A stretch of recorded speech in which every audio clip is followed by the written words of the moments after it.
หรือที่มือถือ0633684471สำหรับผู้ที่จะร่วมบุญบริจาคทางออนไลน์ผ่านธนาคารกรุงเทพจำกัดสาขาถนนช้างคลานชื่อบัญชีพระครูวิจิตรศรีราภรณ์บัญชีออมทรัพย์เลขที่423-039-8580ก็อนุโมทนาสาธุการกับทุกท่านที่ได้แสดงมุทิตาสักการะร่วมทำบุญเป็นเจ้าภาพอายุวัฒนมงคลพระครูวิจิตรศรีราภรณ์รองเจ้าคณะอำเภอเมืองเชียงใหม่เจ้าวาดวัดบางสิงห์คำตำบลป่าแดดอำเภอเมืองเชียงใหม่จังหวัดเชียงใหม่เชิญท่านร่วมงานบุญอายุวัฒนมงคลโดยพร้อมเพรียงกันองค์พระเจ้าทันใจหลวงพ่อประเสริฐเจริญพรอวยชัยให้ท่าน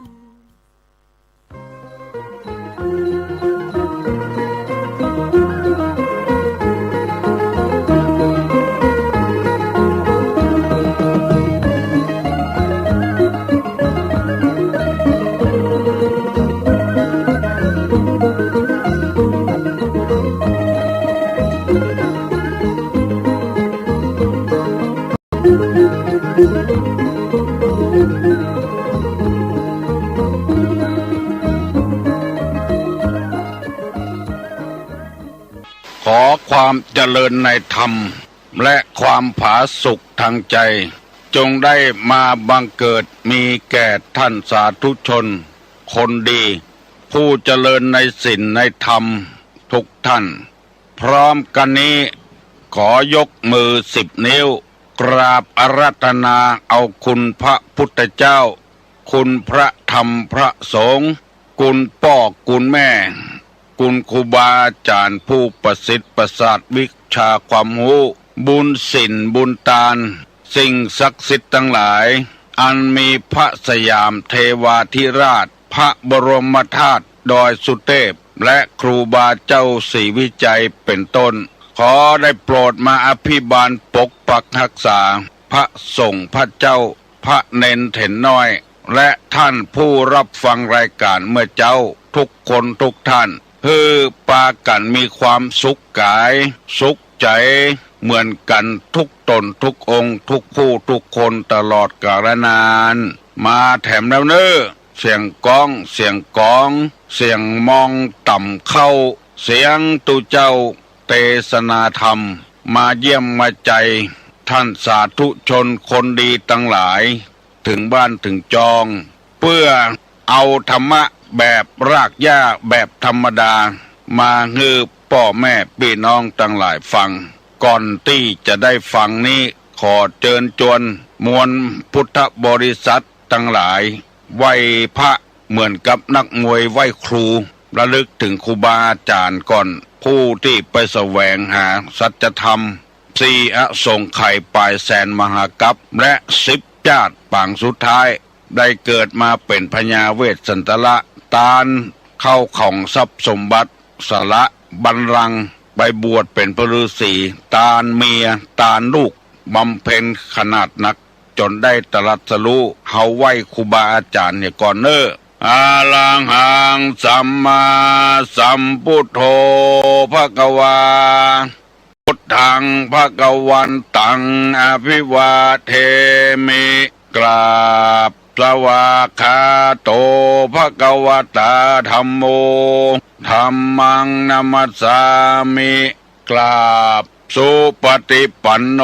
ภควโตสาวกสังโฆ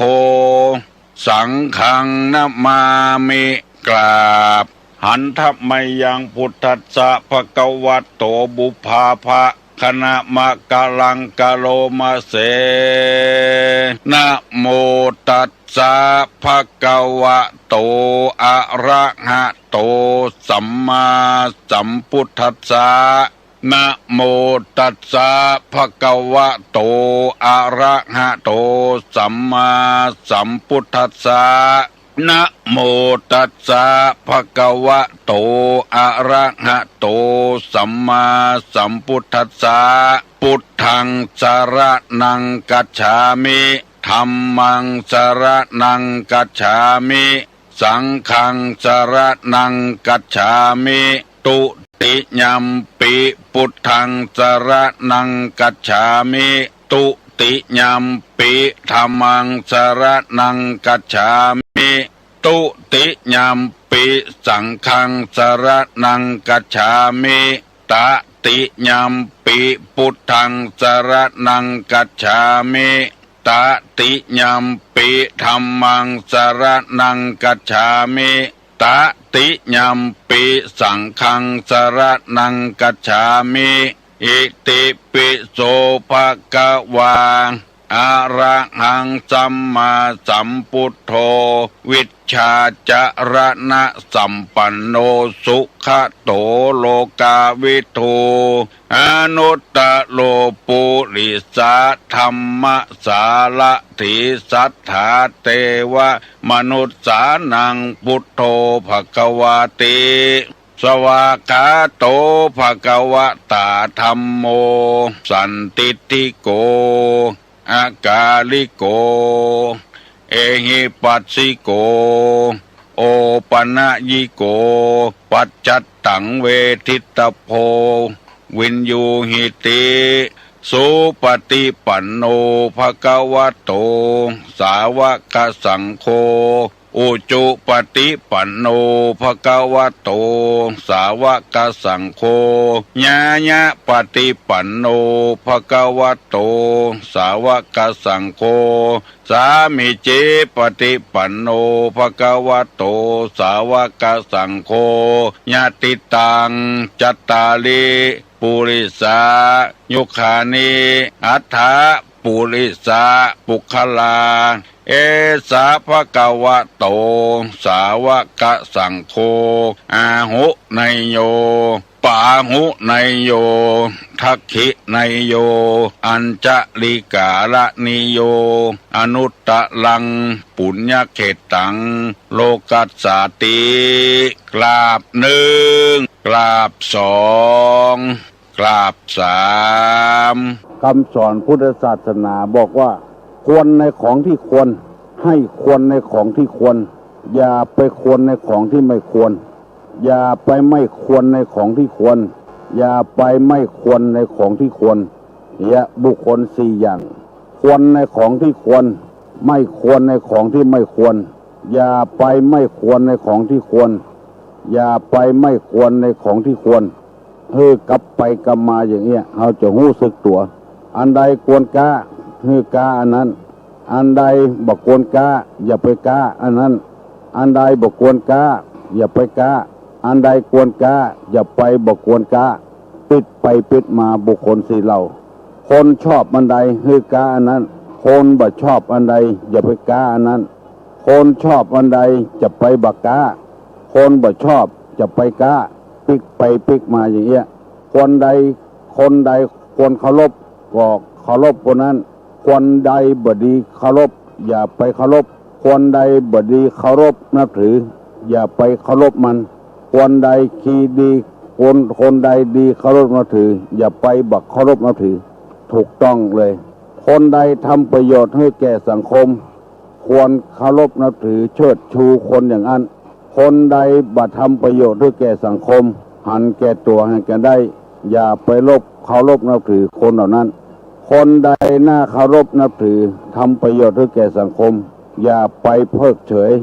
อย่าไปบิดเบือนคนใดทำประโยชน์ให้แก่สังคมอย่าไปบอกเคารพนับถือถูกต้องพิจารณาอย่างนี้และทำอย่างนี้มันจะเป็นสิ่งถูกต้องจะได้นำเอาธรรมคำสอนในทางพระพุทธศาสนามาเสนอให้พี่น้องวงศาคณะญาติได้ฟังเหมือนตึงวันเพื่อให้ท่านทั้งหลายพิจารณาว่าไผควรคบไผบ่ควรคบไผควรดีสนับสนุนไผบ่ควรดีสนับสนุนเพื่ออาศัยปัญญาของตัวไผตัวมันพิจารณาประเดี๋ยวนี้จะได้เอาบุคคลสี่จำพวกมาเล่าให้แถมเพราะว่ามีนักบุคคลสี่จำพวกนี้อย่างใดก็มีวันนี้จะได้นำเอาคำว่าต่ำไปต่ำมาและต่ำไปบุคคลจำพวกนี้นะต่ำมาและต่ำไปแถมบอกว่าคนที่สองว่า ต่ำมาแล้วสูงไปบุคคลจำพวกที่สามว่าสูงมาแล้วต่ำไปบุคคลผู้ที่สี่ว่าผู้สูงมาแล้วสูงไปอันนี้จะขอเมตตาเวลากับท่านทั้งหลายคือที่ตุลุงเสนอมาว่ารูปร่างกายนี้พ่อกับแม่เป็นคนสร้างให้เฮามีคนสร้างให้ผู้ครูบาอาจารย์เป็นคนให้เป็นคนประสิทธิ์ประสาทให้เฮาแต่คนดีบดีนี่พ่อแม่ก็ให้เฮาบ่ได้ครูบาอาจารย์ก็ให้เฮาบ่ได้บางทีลูกศิษย์เหลือครูบาอาจารย์ก็มีบางทีลูกดีเหลือพ่อเหลือแม่ก็มีบางทีพ่อแม่ดีเหลือลูกเหลือเต้าบางทีครูบาอาจารย์ดีเหลือลูกศิษย์ลูกหาเพราะว่าไผ่สร้างความดีความชั่วให้เฮาบ่ได้คือเฮาเชาะเอาคนเดียวบุคคลสี่จำพวกที่ว่านี้คือต่ำมาและต่ำไปหมายความว่าเกิดในตระกูลที่ต่ำแทนที่จะพยายามพัฒนาตัวเองให้เป็นคนดีให้เป็นคนสูงกับว่าบัดพัฒนาจมอยู่ในกิเลสจมในความบดีบดักอยู่ตลอดเวลาบัดใจว่าต่ำปะคอกแล้วก็ไปก็ต่ำปะคอกไม่ใช่หมายความว่าใจเกิดในตระกูลที่พ่อแม่ใจต่ำมาพ่อบอกกอยลูกมาสร้างมาสอนลูกก็เลยใจต่ำไปตัวพ่อขี้เหล้าลูกเกิดมาก็ขี้เหล้าตัวพ่อต่ำไปต่ำมาพ่อขี้รักลูกเกิดมาก็ขี้รักอย่างพ่อใจบ่สูงบ่หิมหาด้วยกำลังความโง่ของตัวเองพ่อเล่นพายแม่เล่นพายลูกเกิดมาก็เล่นพายการพนันเมื่อเล่นเข้าบ่มีสตางค์เล่นแล้วลักของเพิ่นปล้นของเพิ่นจี้ของเพิ่นดังที่เฮาได้ยินกันบ่มีเงินเอวไปลักของเพิ่นจกของเพิ่นต่ำมาแล้วก็ต่ำไปบ่มีเงินเล่นกดใจต่ำอยู่หั่นแล้วเล่นการพนันอยู่หั่นแล้วบ่หิบ่หาบ่กล้าบ่ขายตามธรรมชาติบ่ออกบ่าออกแหงหวังได้เงินได้ทองมาเป็นของตัวเพื่อไว้ใจไว้จ่ายต่ำอยู่หั่นแล้วยังไปลักไปจกของเพิ่นเมื่อเฮาใจต่ำใจยอบคิดไอ้หยังก็คิดเป็นอกุศลหมดก็พยายามพัฒนาจิตใจให้สูงมองคนมองให้สูงจะไปมองต่ำดังที่ลุงเคยเสนอว่าต่ำมาแล้วต่ำไปรัฐบาลเนี่ยอย่างพ่องทำประโยชน์อย่างให้สังคมพ่องแต่ก่อนนี้ตึกที่เพิ่นสร้างขายหาดเบอเป็นเล็กเป็นหลาก็ขี้เมียงออกต้นไม้ต้นตอกออกเป็นจุมตึกสร้างหาดเพราะว่าเงินฝืดเงินเคียงพอรัฐบาลนี้ขึ้นมาเพิ่มจำนวนขึ้นอยู่เรื่อยๆตึกที่หาดก็ดีขึ้นมาความดีของเปิ้นเอาไปไว้ที่ไหนยาบ้าขายตามบ้านตามจองขายกุฏิกุตังระบาดเพื่อเขาวัดกวาพุ่นละอ่อนคนใดก็ติดยาบ้ากันเบอรัฐบาลปราบปรามเอาจนเกือบหมดเกือบเกลี้ยงเข้ามาแถมอยู่กับปราบแถมอยู่เอาไว้ปืนเกือบก็เอาจนได้เอาไว้ในซ่องคลอดก็เอาจนได้ขายกุฏิกุตังแล้วประเดี๋ยวนี้มันเบาบางไปแล้วมันหายไปที่ไหนเพราะรัฐบาลช่วยปราบปรามแล้วความดีของเปิ้นไปที่ไหนหมู่ขายยาบ้าหมู่เล่นการพนันในงานวัดงานวางงานศพงานซากเปิ้นปราบปรามเอาจนอยู่มัดมหันความดีของเปิ้นใจหนี้ IMF จนหมดจนเชื่องบ่ให้รัฐบาลได้เป็นหนี้ไผความดีหมู่นั้นหายไปที่ไหนบ่ได้เกิดนอกไปจากนั้นคนได้มีการมีงานทำหวยเถื่อนจากใต้ดินมาเป็นบนดินได้กำให้เอาลูกคนทุกข์คนยากส่งเฮียนต่างประเทศไปแผ่วเยอรมันละเมินบุญเมื่อ3 ปีก่อนนั้นละอ่อนที่บ้านห้วยตึงเท่าคนที่อยู่ห้วยตึงเท่าเขาก็รู้อยู่ว่าเพราะว่าอาศัยที่ดินเพิ่นอยู่ทำมาค้าขายพอมีพอกินได้เงินทุนของรัฐบาลไปเฮียนปุดเยอรมันปุดที่อื่นแถมอำเภอละคนที่อำเภอในประเทศไทยนี้ภายบ่สามารถทำได้รัฐบาลนี้ทำได้สารพัดอย่างยังบ่พอผู้ก่อการร้ายภาคใต้พยายามจ จะเผาบ้านเผาเมืองฆ่าคนก็พยายามปราบปรามช่วยเหลือเพื่อการศึกษากับละเอกละออนสารพัดอย่างทำกูอย่างขึ้นสึนามิก็พยายามช่วยเหลือแล้วรัฐบาลทำหมู่นี้ผลความดีมันหายไปที่ไหนมีแต่จะโค่นรัฐบาลไล่รัฐบาลประท้วงรัฐบาลตลอดเวลาคุณงามความดีเพิ่นทำไว้บ่ได้คำหนึ่งแต่สิ่งที่ยังมหันเตื้อบ่มีเตื้อและจะเอามาล้มรัฐบาลบุคคลจำพวกเนี้ยอยู่ในธรรมของพระพุทธเจ้าแล้วเรียกว่าใจต่ำมาแล้วก็ต่ำไปแถมหูเนี้ยในที่สุดบาปกรรมเข้ามาสนองตัวเองโดนไล่ออกจากสมาชิกสภาผู้แทนราษฎรเพราะว่าต่ำมาแล้วก็โดนต่ำไปแถมว่าอันเนี้ยมันถูกต้องกูห้อมกูฮูทำคำสอนในศาสนาตุลุงจึงนำมาเทศให้พี่น้องทั้งหลายฟังในสถานีวิทยุโอดสาฟังไปแต่น้อยเถอะมันถูกต้องหมดเฮากุคนก็ให้พัฒนาเมื่อเฮาพ่อแม่เฮาตุกเฮาก็พยายามให้เป็นคนมั่งมีสีสุขพอยินพออยู่พอกินให้ร่ำรวยจนได้เพราะพ่อแม่เฮาตุกเฮาก็อย่าไปตุกโดยพ่อโดยแม่อย่างพ่ออย่างแม่กินง่ายใจอวยให้ประหยัดให้ออมทรัพย์อันนี้อย่าไปต่ำโดย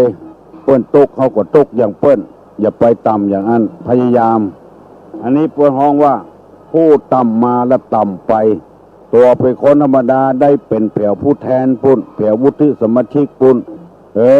ก็เดียวว่าจะสูงไปก็ต่ำลงไปด้วยท่านบ่ได้เข้าไปอยู่กับหมู่กับฝูงเฮาเป็นคนธรรมดาเจ้าบ้านเจ้าจองเฮาเลือกให้เฮาเป็นแก่บ้านเป็นอบต.เป็นกำนันเป็นนายกเป็นประธานเฮาก็พยายามพัฒนาตัวขึ้นให้สูงขึ้นพ่อแม่เฮาบ่มีความรู้เฮาก็บ่มีความรู้โดยพ่อโดยแม่บ่ได้พัฒนาให้ตัวสูงขึ้นได้ปริญญาตรีปริญญาโทเพียด็อกเตอร์พุ่นพัฒนาตัวเก่าอย่าไปต่ำมาต่ำไปเฮาเป็นคนธรรมดามาบวชอยู่ในวัดในวาก็พยายามรักษาศีลรักษาธรรม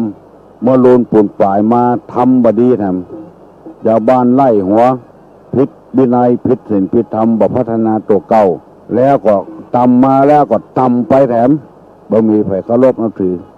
อันนี้เรียกว่าต่ำมาแล้วต่ำไปสองต่ำมาแล้วสูงไปอันนี้ถูกต้องเกิดในตระกูลต่ำเมื่อลุนปุ่นป่ายมาเปิ้นยกย่องสรรเสริญ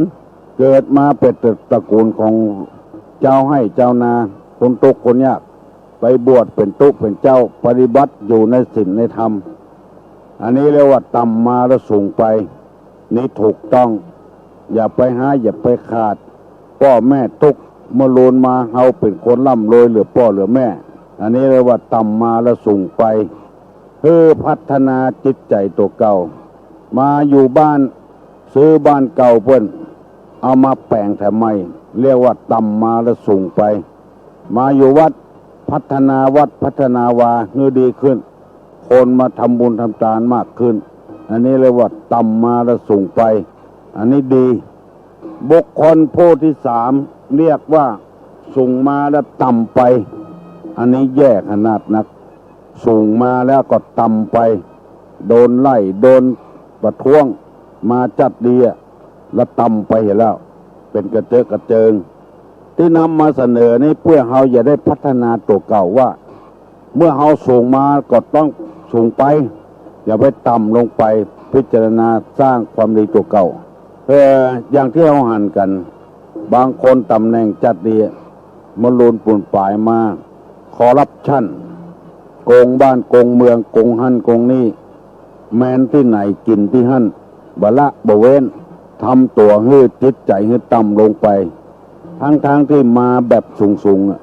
แล้วไปทำใจต่ำลงไปเนี่ยบดีบดักมีเงินมีทองมาก่อนได้เงินมาได้เงินได้ทองมาแล้วแทนที่จะเอาเงินเอาทองนั้นค้าขายคือมันสูงต่อไปเอามาเล่นการพนันเนี่ยเอาไปเป็นนักเลงกินเหล้ากินยาเนี่ยอันนี้ห้องว่ามาจัดดีต่ำลงไป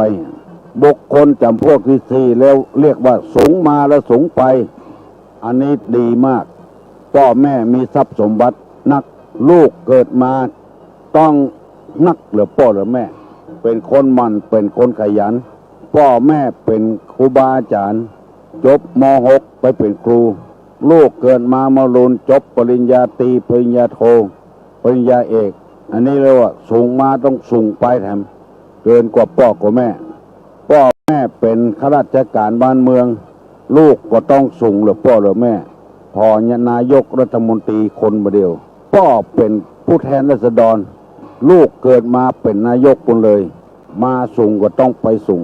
เป็นเครื่องพิสูจน์ให้เฮาทั้งหลายให้แปลงใจสูงอย่าไปแปลงใจต่ำจะไปมองคนในแง่บดีบดักกว่าที่จะเงี้ยอย่างให้เปิ้นดูแควนเปิ้นว่าให้เปิ้นเที่ยวทางตั้งหลังเฮาเหี่ยก่อนแล้วก้อยทำไปมันถึงจะได้ผลเฮายังบดีปอเตื้อเลยไปว่าให้เปิ้นมันบ่ได้ผลเหมือนกับเปิ้นเอาน้ำมันใส่ตู้ที่เฮาใจใส่ผ้าใส่ครัวนี่น่ะสีทาตู้เปิ้นจะเตาเปิ้นจะเอากระดาษทรายปาดให้มันละเอียดเสียก่อนเมื่อมันละเอียดก็เอาสีก็ทามันบอกคุกคักพอมันเรียบมันงาม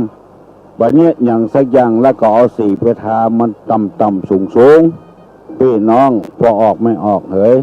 การที่เขาจะไปกู้ไปยืมเงินของเปิ้นเอามาแป่งทุนนั้นพิจารณาเหี่ยก่อนต้องหูเหี่ยก่อนแล้วเขาถึง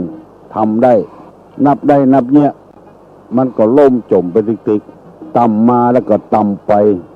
ต่ำมาแล้วก็สูงไปมีบางคนเคยไปอยู่กับบ้านเจ้าบ้านนายบ้านเปิ้นค้าขายไปพอเปิ้นค้าขายเอานั้นมาขายนี่มาขายเป็นลูกจ้างเปิ้นเก็บขอบเก็บครัวออกไว้ขายเมินเข้ามาเข้าหันเปิ้นขายครัวมันได้เงินได้ทองตัวก็รับจ้างกินเงินเดือนไปเรื่อยๆเมินเข้าพอได้ทุนได้ฮอนจากรับจ้างปีกออกมาค้าขายคนเดียวขายเตือนน้อยเหี่ยก่อนเมินเข้าก็ร่ำรวยขึ้นมาอันนี้ว่าต่ำมาแล้วสูงไปรับจ้างเปิ้นเมื่อรุนมากับเป็นอาเซียคนเดียวเป็นแม่ค้าคนเดียวอันนี้ถูกต้องแล้วต่ำมาแล้วสูงไปต่ำมารับจ้างเปิ้นเมินเข้าเป็นลักของนายจ้างอันเนี้ยโดนคอกต่ำมาแล้วต่ำไปโดยเฉพาะอย่างยิ่งในธรรมที่ว่าเนี่ยเปิ้นอยากจะให้คนเฮานี่ต่ำมาแล้วสูงไปเนี่ยสูงมาแล้วก็สูงไป